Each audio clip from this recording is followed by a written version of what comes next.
Welcome to last moment tuitions. मेरा नाम जश है और आज हम इंपॉर्टेंट प्रोग्राम्स इन मॉड्यूल 1 का टॉपिक कंटिन्यू करते हुए और 3 प्रोग्राम देखेंगे, namely calculate roots of quadratic equation, check whether a year is a leap year और नॉट, एंड थर्ड है swap two numbers with temporary variable and without temporary variable. तो चलिए start करते हैं। सबसे पहला है calculate roots of quadratic equations. तो थोड़ा बहुत बेसिक्स बता दूं, आपको थोड़ा ब्रशअप हो जाएगा कि क्वाड्रेटिक इक्वेशन होते क्या है। ये x square plus b x plus c जो तीनों कोएफिशिएंट्स होते हैं ए बी सी, और फॉर्मूला कौन सी है रूट्स कैलकुलेट करने की, minus b plus minus root of b square minus 4ac upon 2a। Okay, जैसे कि मैंने एक एग्जांपल दिया है क्वाड्रेटिक इक्वेशन का, x square plus 5x plus c 6। तो उसमें मेरा ए बी सी क्या होगा, a is equal to 1, b is equal to 5 and c is equal to 6।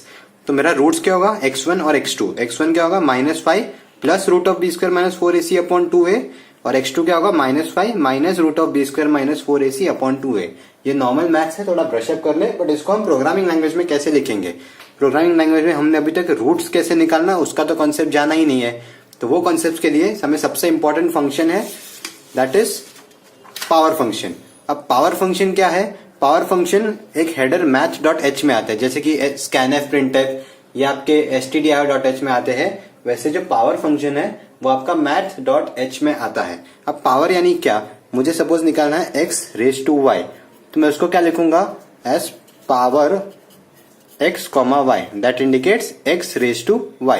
जैसे कि मैंने बताया ये मैथ डॉट एच में आता है। अब तो मुझे लिखना है x रेज टू 4, तो इसको मैं कैसे रिप्रेजेंट करूंगा, power of x comma 4। Okay, अब पावर ऑफ 2 कॉमा 3 क्या होगा, 2 raise to 3, 2 raise to 3 is 8। अब पावर ऑफ 9 कॉमा 2 क्या होगा, 9 रेज टू 2, 9 स्क्वायर 81। अब सपोज मैंने लिखा पावर ऑफ 49 कॉमा 0.5। अब पावर ऑफ 49 कॉमा 0.5 क्या होगा, 0.5 यानी हाफ, हाफ यानी स्क्वायर रूट, तो 49 का स्क्वायर रूट क्या होगा 7। अब ये वाला कॉन्सेप्ट हम यूज करेंगे इसमें देखने के लिए। तो minus b plus root of b square minus 4ac upon 2a, तो बी स्क्वायर माइनस 4ac का स्क्वायर रूट में कैसे लिख सकता हूं, पावर ऑफ। अब ये दो ब्रैकेट इंपॉर्टेंट क्यों है, बिकॉज पावर फंक्शन में ही दो ब्रैकेट इंक्लूड करना होता है। और अंदर वाले ब्रैकेट क्यों है, बिकॉज ये बड़ा सा कैलकुलेशन है जो कि एक ब्रैकेट्स के अंदर ही आएगा। तो बाहर वाला bracket is an indication of power function and the second bracket is the indication of internal calculation. So second bracket के अंदर मैं क्या लिखूंगा, b into b minus 4 into a into c comma 0.5, यानी ये वाला जो ब्रैकेट है वो आपका कैलकुलेशन वाला पार्ट है, और कॉमा 0.5। ये कॉमा क्यों है, बिकॉज आपके पावर फंक्शन का सिंटैक्स वैसा है, 0.5 यानी स्क्वायर रूट। अब ये इंपॉर्टेंट पार्ट जानने के बाद कोड तो इसका बहुत सा सिंपल हो जाएगा। जैसे कि मैंने लिखा है, आप फटाफट रीड कर सकते हो। Hash include stdio.h, hash include conaya.h, float x1 x2 clr scr printf, enter coefficients of quadratic equation scanf। मैंने कोएफिशिएंट्स ले लिए, फिर x1 और x2 कैसे कैलकुलेट करूंगा, minus b plus power comma 0.5 divide by 2a, और x2 क्या होगा माइनस बी माइनस पावर, वो जो पावर फंक्शन में डाला डिवाइड बाई 2a, और फिर roots of quadratic equation obviously float होंगे, बिकॉज क्वाड्रेटिक इक्वेशन के आंसर्स जरूरी नहीं हो परफेक्ट हो, वो फ्लोट भी हो सकता है। तो इसमें सिर्फ पावर फंक्शन के जानना जरूरी था, बाकी कोड तो बहुत सिंपल था। अब हम देखते हैं नेक्स्ट इंपॉर्टेंट प्रोग्राम कौन सा है और उसको सॉल्व कैसे करते हैं। तो नेक्स्ट इंपॉर्टेंट प्रोग्राम कैसा है, कौन सा है, check whether a year is leap year और नॉट। तो ये अगर आप फर्स्ट ईयर में हो आपको ये सबसे इंपॉर्टेंट कोड आ सकता है, और ये 5 मार्क्स के लिए कभी कभी आता है MU एग्जाम में। तो check whether a year is a leap year और नॉट। तो अभी आपके दिमाग में लीप ईयर यानी क्या, कि अगर डिवाइड बाय 4 होगा तो वो लीप ईयर है। मैं आपको बता दूं कि ये जो आपके दिमाग में थॉट है वो बिल्कुल गलत है, because for a leap year it should be divisible by 4 and it should be also divisible by 400, and you should take care that it should be not divisible, and if it is not divisible by 400 that is not a leap year. यानी simple सी बात है। अब 1600 और 2000, अब 1600 2000 divisible by 4 है, हाँ जी है, बट ये लीप ईयर है क्योंकि because it is divisible by 402। अब यानी सपोज मेरा 1900 है, तो क्या है डिविजिबल बाय 4 है, हाँ, बट ये लीप ईयर है नहीं, because it is not divisible by 400। So for a year to be a leap year, it should be divisible by 4 and it should be also divisible by 400. Okay? तो इसका code हम कैसे लिखेंगे जरा आप ध्यान से देखना। सबसे पहले मैंने एंटर ईयर लिया, स्कैनएफ से एंटर ईयर लिया। अब सबसे पहले मैं इंपॉर्टेंट कंडीशन क्या चेक करूंगा कि क्या भाई मेरा ईयर डिविजिबल बाय 400 है क्या, बिकॉज सबसे इंपॉर्टेंट कंडीशन तो वही होगी, बिकॉज डिविजिबल बाय 4 तो बहुत सारे ईयर्स होंगे, बट सबसे इंपॉर्टेंट कंडीशन क्या है, डिविजिबल बाय 400। तो सबसे पहले अज्यूम करते हैं 1900, क्या मेरा डिविजिबल बाय 400 है, नहीं, तो इधर तुरंत ही दिख दिया कि नहीं, तो it is not a leap year, NOLY मतलब नॉट अ लीप ईयर। फिर एल्स इफ क्या, अगर मेरा डिविजिबल बाय 400 है या तो अगर मेरा डिविजिबल 400 नहीं है और अगर मेरा डिविजिबल 100 से डिविजिबल है, यानी मेरा 1900, ये मेरा 400 से डिविजिबल था नहीं, बट मेरा 100 से डिविजिबल था ना, तो ये मेरा क्या हो गया, not a leap year. Okay, अब ये आप एक क्वेश्चन पूछोगे कि भाई मेरा सपोज 2012 है, मेरा 400 से तो डिविजिबल नहीं है, बट क्या वो मेरा 100 से भी डिविजिबल है, नहीं, तो दोनों से नहीं है, तो मैं नेक्स्ट क्या चेक करूंगा कि क्या भाई मेरा ईयर 4 से डिविजिबल है, अगर यस तो वो लीप ईयर है, वरना वो लीप ईयर नहीं है। तो यानी हमने सबसे पहली कंडीशन क्या चेक की कि क्या भाई मेरा ईयर 400 से डिविजिबल है, अज्यूम करते हैं 1900, जो कि नहीं है। फिर मैंने देखा कि क्या वो ईयर 100 से डिविजिबल है, यानी 400 से डिविजिबल नहीं है और 100 से डिविजिबल है, तो वो not a leap year. But अगर वो 4 से डिविजिबल हो रहा है, यानी ना ही 400 ना ही 100, बट अगर सिंपल 4 से डिविजिबल हो रहा है, तो वो तो केस हट ही गया, क्योंकि 4 से डिविजिबल तो सारे ईयर्स लीप ईयर होते ही है। सो ये रहा सिंपल सा कोड लीप ईयर का। आप एक बार वापस चेक करो, कोई डाउट हो तो आप कमेंट में डाल सकते हो। अब एक इंपॉर्टेंट नेक्स्ट कोड है, वो हम देख लेते हैं कौन सा है।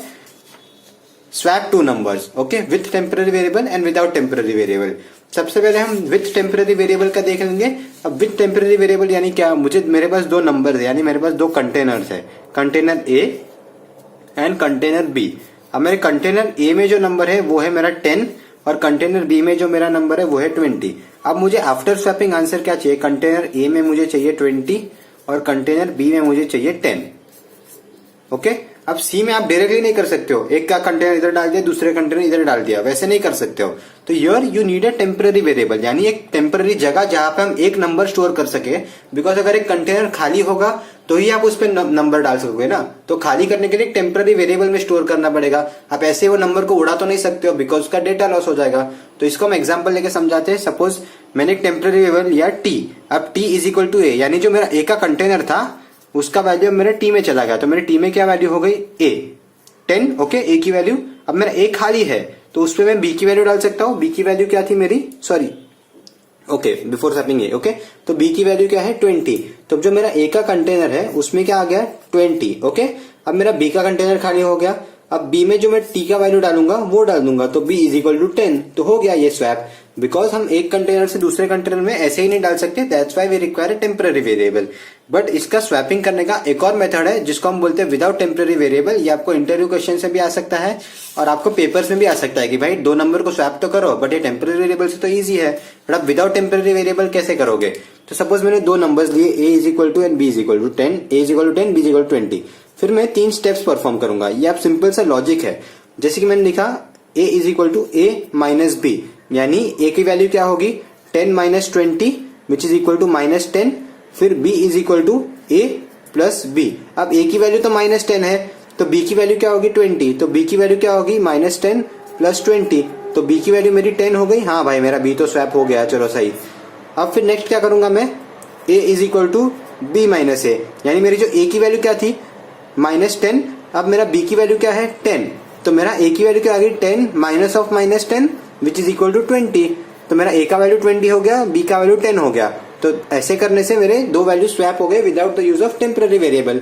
अगर सपोज अभी आप एक और ट्रिक है, मतलब ऐसे नहीं तो आप ऐसे भी कर सकते हो, अगर आपको नेगेटिव के झंझट में नहीं पड़ना, तो ये एक और मेथड है। अब सबसे पहले क्या किया, a की वैल्यू इनिशियल वैल्यू 10 थी, b की मेरी वैल्यू 20 थी, तो मैंने सबसे पहले क्या किया, a is equal to a plus b, मतलब a इज इक्वल टू 30 हो गया। फिर b is equal to a minus b, मतलब b का वैल्यू क्या हो गया 30 माइनस 20, तो b का वैल्यू 10 हो गया। और third step a is equal to a minus b, यानी 30 माइनस 10 दैट इज 20, तो a की वैल्यू क्या हो गई 20 और b की वैल्यू क्या हो गई 10। तो ऐसे भी आप स्वैप कर सकते हो। ये भी एक मेथड है विदाउट टेम्पररी वेरिएबल, ये भी एक मेथड विदाउट टेम्पररी वेरिएबल। तो आपके हिसाब से आपको जो ठीक लगे वैसे कर सकते हो, but this is an important program to swap two numbers using temporary variable and without using temporary variable. So thank you for watching this video. अगर आपको ये वीडियो पसंद आए तो आप लाइक करें, शेयर करें, कमेंट करें। अगर आपको कोई भी डाउट्स हो कोई भी प्रोग्राम में तो आप जरूर कमेंट कीजिए, उसको रिप्लाई आएगा। So thank you for watching this video. See you next time.